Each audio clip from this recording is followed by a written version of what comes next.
There wasn't much time left before the boys had to leave. The day before, Fatima had been sent to the city with plenty of food and supplies. She was supposed to clean the house and prepare everything for the boys' arrival. Muhammad's mother was in the kitchen, busy cooking and preparing dinner. That evening, his uncle and uncle's wife were coming over with their children so the whole family could gather one last time. Muhammad was sitting on his bed, knees pulled to his chest. Sometimes he stared at the packed suitcase in the corner, and sometimes he just gazed out of the window, lost in his thoughts. He had no idea what life in the city would be like, a life without his family, without everything he loved in the village. It was near sunset when the sound of the door opening echoed through the house, followed by voices, his parents, the guests, and then the fast footsteps of Asad running up the stairs. Asad burst into the room, spotted Muhammad sitting there sadly, and said with excitement, "Muhammad, you're here! Come downstairs, everyone's waiting. We should be happy. School in the city must be amazing. Come on, your mother made all our favorite dishes. Hurry!" Muhammad's mother and Asad's mother had been cousins. Ever since Asad and his sister Asma lost their mother, Muhammad's mother had felt deeply responsible for them. She loved them dearly and cared for them like her own. She was always watching over Asad and Asma, doing for Asma everything she did for her own daughters. She tried her best to fill the emptiness of a missing mother.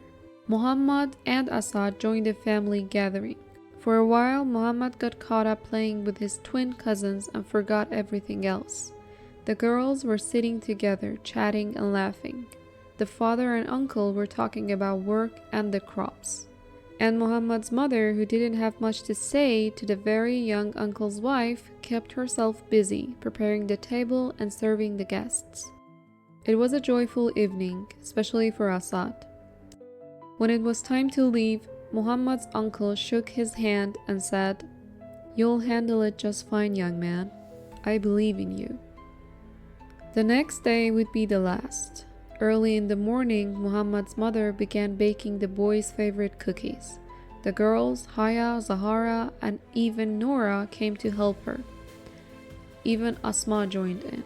Soon, almost everything was ready.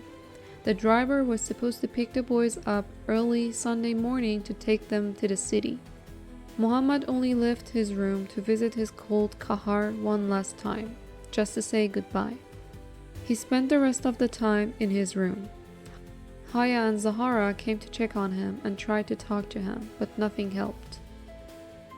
The night before, little Nora, Muhammad's youngest sister, came into his room and said softly, "While you're gone, I'll take care of Mother and Kahar. Please don't worry." She kissed his cheek and left. Muhammad couldn't fall asleep until very late that night. At dawn, as always, his mother woke him with her gentle kisses. "My beloved boy, my sweet son, wake up. You must get ready and have breakfast. It's time to go." Muhammad opened his eyes, hugged her, kissed her, and whispered, "All right, mother." He got dressed and had breakfast. The driver had arrived, but Asad was running late. Muhammad grabbed his little suitcase and went to find him.